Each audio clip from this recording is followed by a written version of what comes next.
durante el último tiempo he querido iniciar, ¿no?, un camino, mis primeros pasos en la Biblia, prácticamente pues para ir descubriendo que como cristianos tenemos mucho bien por hacer, mucho bien también por conocer y mucho bien por vivir. Y parte de nuestra vida siempre es la Sagrada Escritura, ¿no? Muchos conocemos nuestra Biblia, la Biblia latinoamericana, solamente muchos la tienen. La semana pues va pasando y qué bonito uno también pues irnos adentrando poco a poco en este estudio, algo muy sencillo, algo muy accesible y más que nada pues también muy familiar.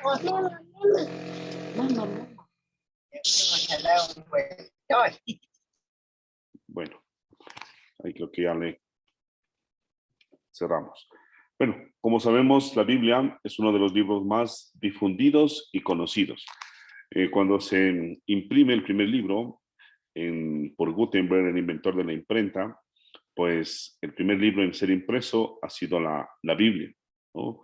Y por tanto también es uno de los libros traducidos de toda la literatura, pues el que más versiones de traducción tiene.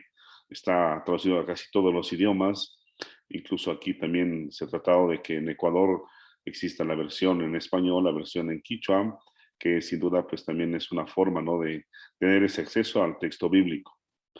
Sobre la Biblia también se han escrito muchos libros capaces de formar verdaderas bibliotecas, ¿no? Bueno, aquí tengo unos pocos libros, no se entretengan en esos, ¿no? Sin embargo, pues lo interesante es eso, ¿no?, que incluso de una palabra, de un versículo, podemos escribir un libro, pues, y esa es la riqueza de la Sagrada Escritura. Sin embargo, también es uno de los libros menos entendido y el más difícil de interpretar. Para nosotros cristianos, sin duda, es el libro fundamental. Es el punto de referencia, ¿no? Junto a la Biblia, también necesitamos, como cristianos, tener otro libro.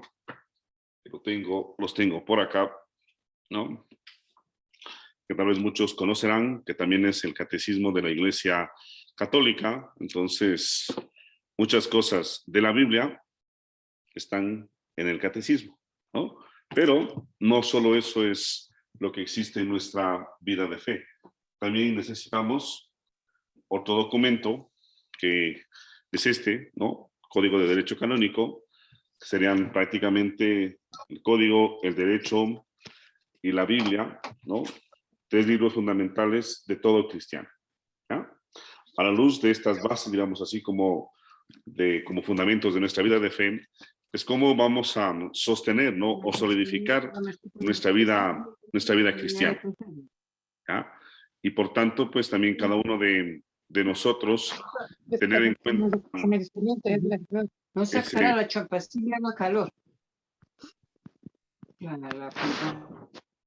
Tener en cuenta ese detalle, ¿no?, de que ser cristiano no solo es conocer la Biblia, ¿no?, sino también conocer la tradición, y parte de la tradición es lo que la Iglesia nos ha ido enseñando a lo largo de los siglos. Y por eso sale o surge el Catecismo de la Iglesia Católica, donde están sintetizadas las verdades de nuestra fe.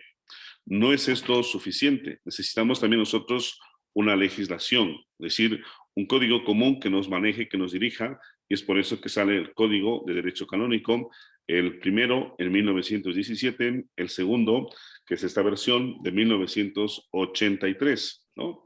Sin embargo, también el Catecismo, este es aún todavía más joven, de 1992, pues en conmemoración de los 500 años también del descubrimiento de América.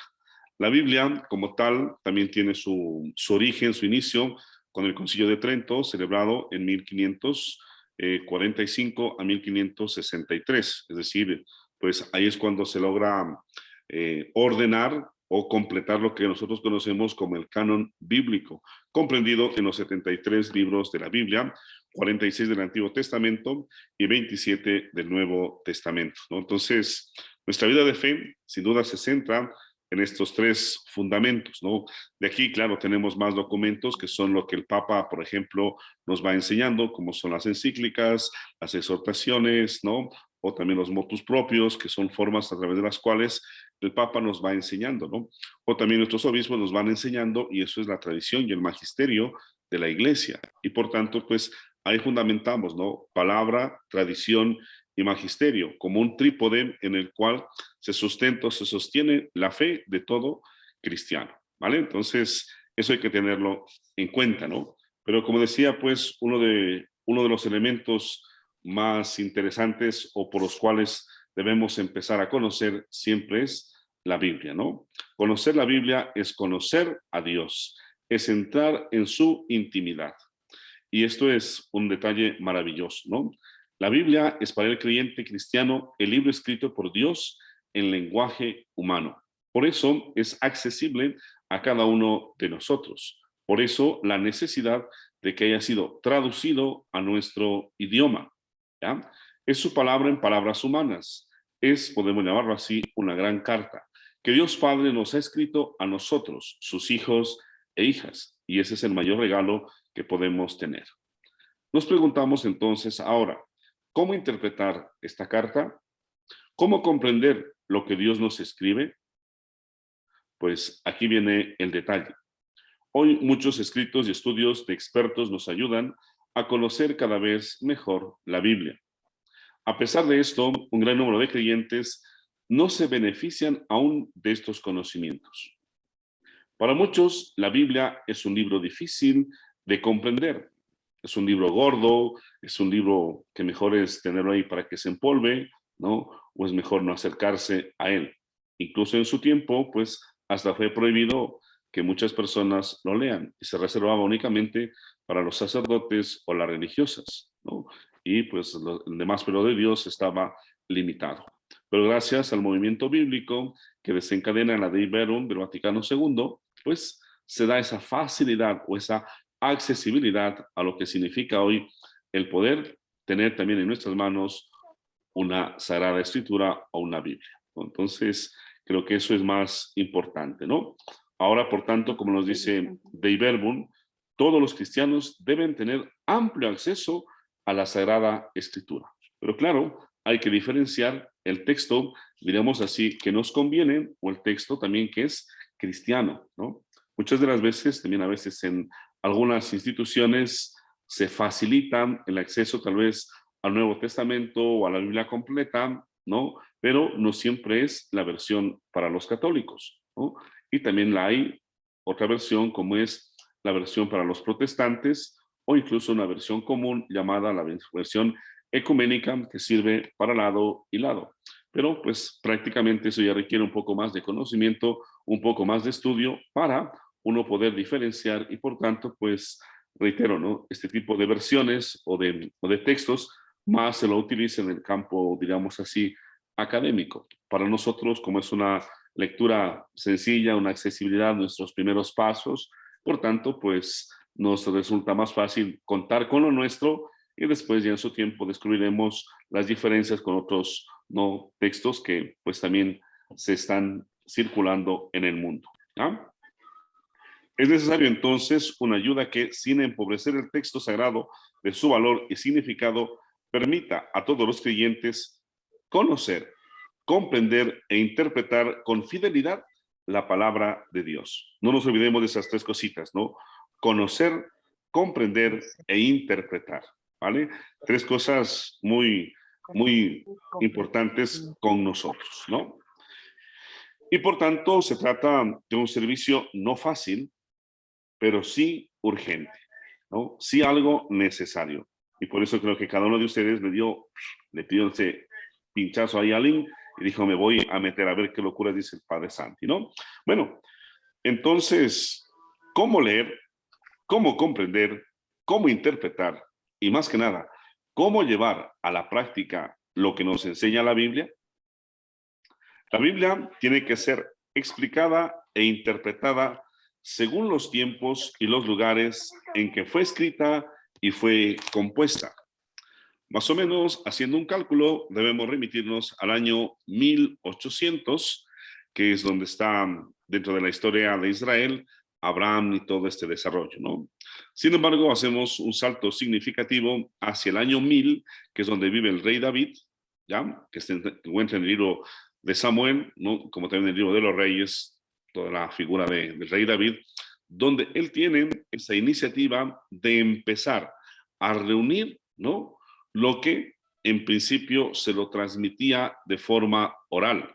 Pero dice, ¿no? Pues para mantener mayor fidelidad es mejor que esto quede escrito. Y empiezan a escribirse los primeros pasajes de la Sagrada Escritura, sin duda del Antiguo Testamento, ¿no? Alrededor del año 1000.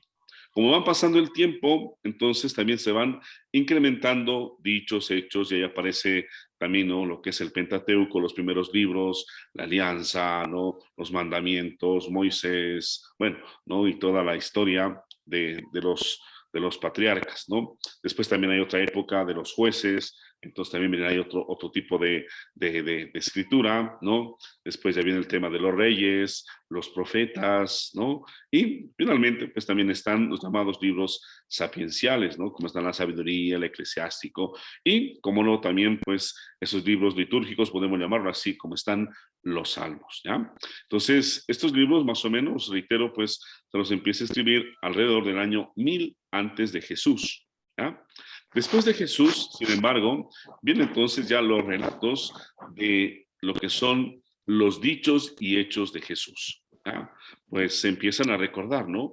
Fundamentalmente, uno de los primeros libros del Nuevo Testamento es la primera carta a los tesalonicenses como respuesta a una necesidad. Jesús había dicho, ¿no?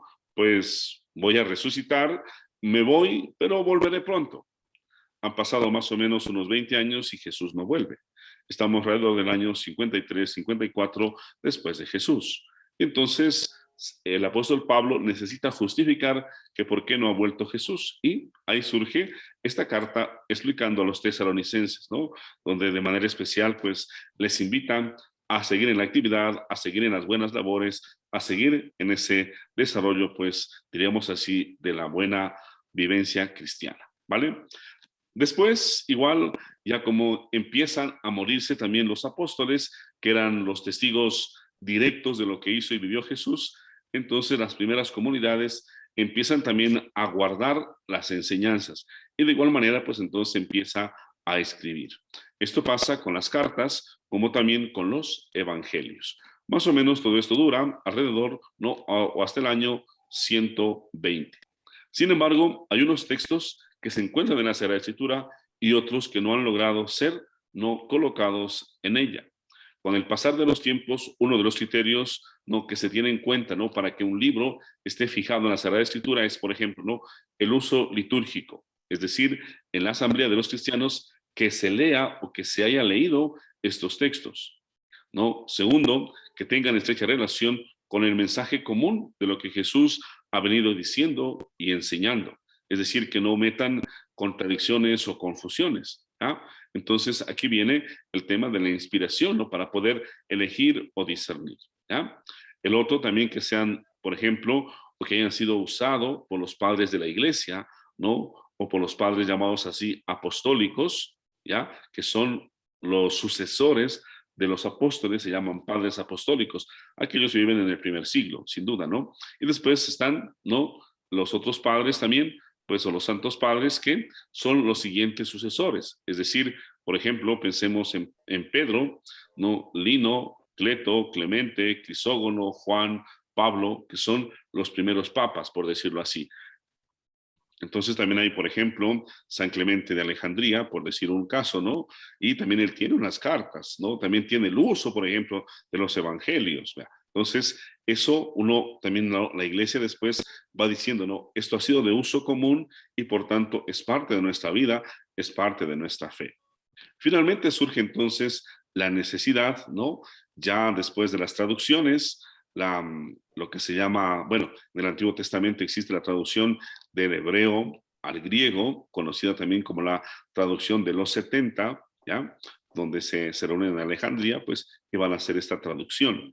Después, ¿no?, también viene San Jerónimo a hacer la traducción, en cambio, del hebreo y del griego al latín, que es la llamada Vulgata latina, ¿no? ¿Qué significa Vulgata? No sé si la lengua común o la lengua en el buen sentido no vulgar o la lengua del pueblo. como decíamos hace un momento, lo que le interesa es que el pueblo conozca el mensaje de Dios, ¿no? Y a su vez, pues, dependiendo, como decía hace un momento, ¿no? De cada momento, de cada circunstancia, de cada parte de la historia, vaya a ir descubriendo y valorando, ¿no? ¿Cuál es el mensaje que Dios le quiere decir a través de su palabra en este momento concreto?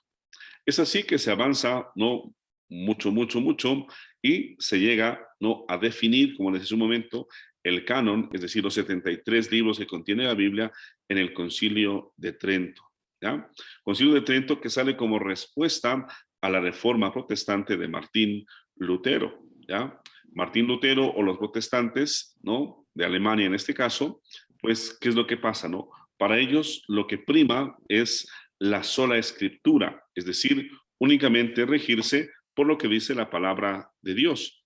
En cambio, para nosotros desde hace un momento son la palabra, la tradición y el magisterio, tres pilares fundamentales, ¿no? Entonces, eso nos quita una visión reduccionista y nos da también esa amplitud de la vida de la iglesia.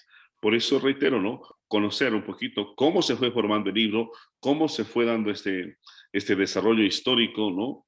Nos hace muy bien. Para no llegar, ¿no? De primera mano, diríamos así, a encontrarnos, ¿no? Con una situación de que si no, chévere, no, mira lo que dice este texto. Ojo, hay que entender unos aspectos importantes, ¿no? El texto, el contexto y el pretexto, ¿ya? El texto, sin duda, es esa forma a través de la cual, pues, podemos leer, ¿no? Las oraciones, las frases que están allí en la Biblia, ¿no? Pero también hay un contexto, es decir, responden a una circunstancia histórica, a unas personas concretas que vivieron o tuvieron una experiencia de Dios y que después no la comunican o la dejan escrita para las futuras generaciones, ¿ya? Entonces también hay que entender muchas de las veces la finalidad de cada libro o incluso de cada parte del libro. Y lo que iremos descubriendo pues también para tener una mejor apreciación de este texto o de esta Biblia que es pues parte fundamental de nuestra vida de fe. Por tanto, como decía hace un momento, la Biblia tiene que ser explicada e interpretada según los tiempos y los lugares en los que fue escrita y compuesta, ¿no? Se necesita entonces un método que ayude al cristiano a entrar dentro de la Biblia. Por eso el título, ¿no? Nuestros primeros pasos por la Biblia. Para descubrir cómo Dios ha querido hablarnos, con un gesto de su amor y condescendencia, y cómo nos sigue hablando actualmente a través de ella. Una de las referencias de la escritura es esta, ¿no? Que es viva y eficaz, ¿no? Y eso tiene mucho que ver con la forma en la cual ha sido escrita. Por eso, reitero, ¿no? A pesar de que han pasado ya muchos años, si hacemos cuenta, ¿no? Desde el año 1000 antes de Jesús, ya estamos en el 2000, más o menos 3000 años, imaginémonos, desde los primeros textos hasta ahora, pues ha pasado mucho tiempo y hay cosas que han cambiado sustancialmente y otras cosas que se conservan. En conocerlas estará el secreto, diríamos así, para mejor entender lo que la Sagrada Escritura quiere decir a nuestro tiempo, ¿no? ¿En razón de qué? ¿No? Las circunstancias, los medios cambian, pero el corazón humano, pues, se mantiene, ¿no? Esa condición o esa naturaleza humana la mantenemos. Y como esta palabra está dada para el ser humano, por eso es que también nos resulta en el tiempo actual una palabra accesible, una palabra, diríamos así, muy familiar, muy cercana e incluso, dependiendo de las circunstancias de nuestra vida, hasta nos puede ser de mucha ayuda o de mucha luz para nosotros, ¿no? Y uno dice, no, mira lo que dice la palabra, me está hablando directamente a mí. Pues, y eso es lo más maravilloso que uno puede encontrarse al acercarse a la Sagrada Escritura. Por tanto, podemos decir, es el objetivo central de nuestro caminar a través de los pasos por la Biblia, ¿no? Vamos a tener una visión de conjunto, ¿no? Y unas etapas a seguir para, reitero, ¿no? Pues para no cansarnos mucho, ¿no? Por tanto, así también buscaremos de que la cosa sea más animada o de igual manera, pues también la podamos llevar de mejor manera. Vamos a buscar de ser posible, ¿no? Tener 4 momentos, ¿no? Uno de sensibilización, que será la primera parte. Otro momento de interiorización, de concientización y de operatividad.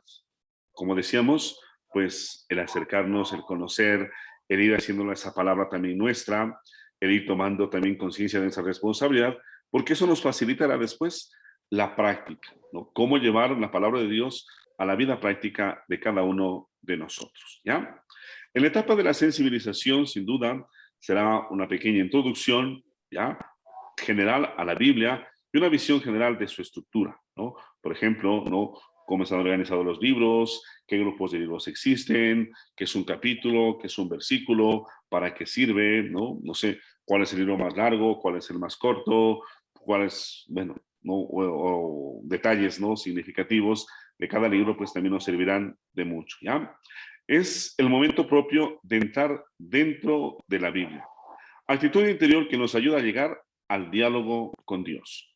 En otras palabras, es abrir la puerta para estar con Dios. Una actitud caracterizada por la simplicidad, la humildad, la disponibilidad y la paciencia, ¿no? 4 virtudes, 4 actitudes que debemos ir desarrollando en el día a día también y en acceso a esta palabra.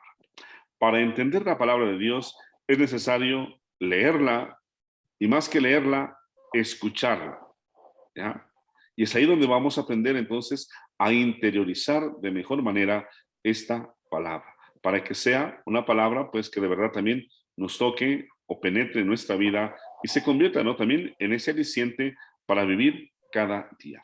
Decía, esta será nuestra primera etapa de sensibilización, es decir, aprender a gustar de la Sagrada Escritura, aprender a gustar de la Biblia. La segunda etapa será de interiorización. Es el momento de conocer y entender el mensaje central de esta extraordinaria carta de Dios que nos ha escrito, la Biblia. El mensaje de un Padre que nos ama y nos escribe para invitarnos a administrar bien nuestra vida, ¿ya? Entonces tenemos, por ejemplo, alguna parábola, ¿no?, algún mensaje, algún texto especial, ¿no?, que nos ayudará también en ese sentido, pues, a encarnarlo en nuestra vida, ¿ya?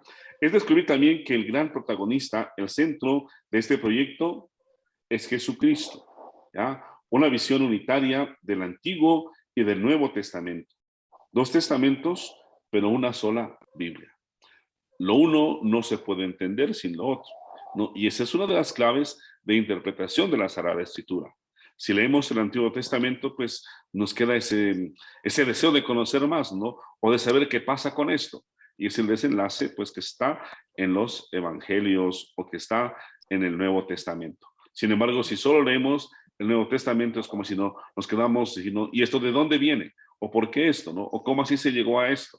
Entonces, también están allí, tanto el uno como el otro, que se ayudan mutuamente, ¿ya? Toda la Escritura, sin duda, es un solo libro.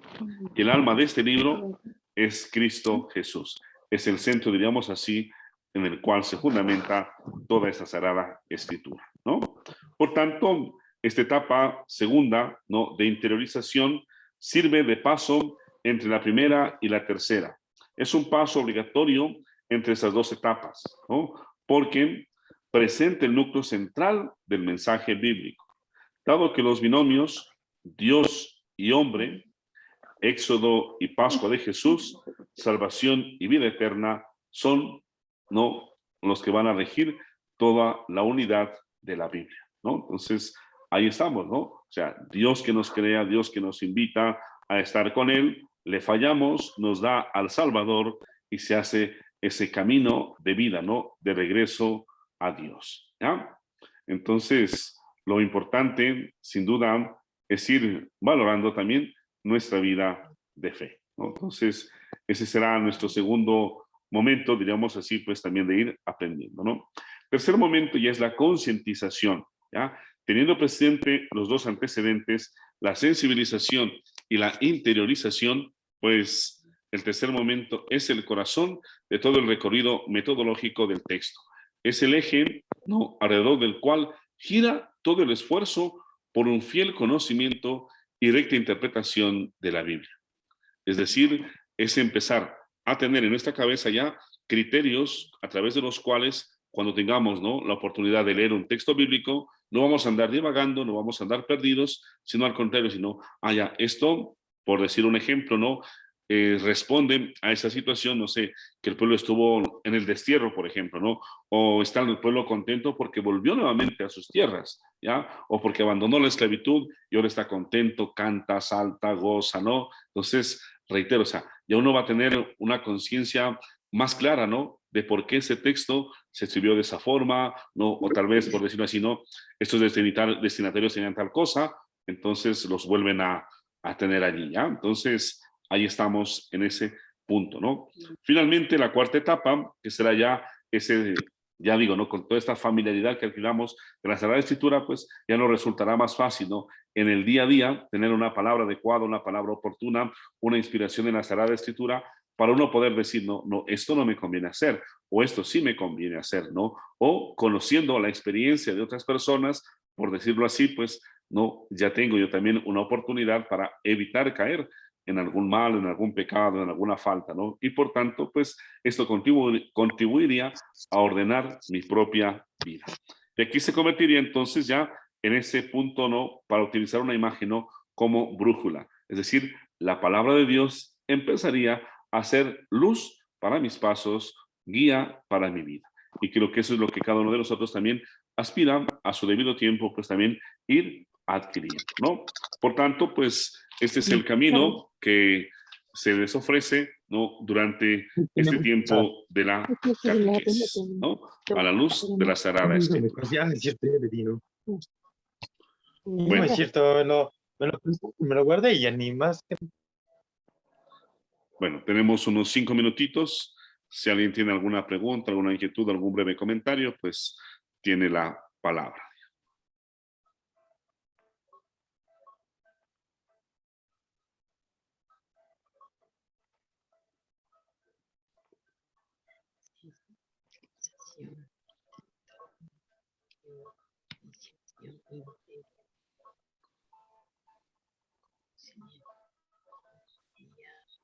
¿Alguien está por ahí? Ya se durmieron ya. Sí, padre.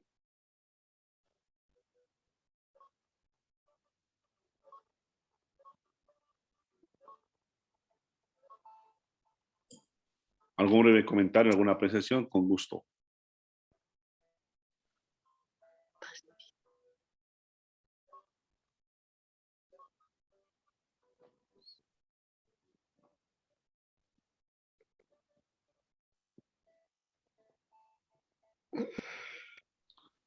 Bueno, una preguntita, ¿no?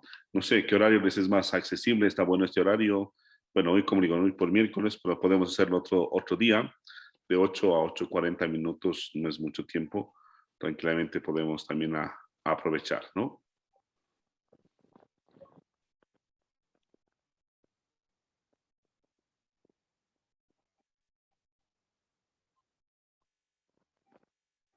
Bueno, de mi parte, pues agradecerle a cada uno de ustedes, ¿no? Esta clasecita se ha grabado, con todo, pues la subiré pronto a la página de YouTube para que puedan volver a encontrarla, también a revisarla, a releerla, ¿no? O a escucharla en algún otro momento, ¿no?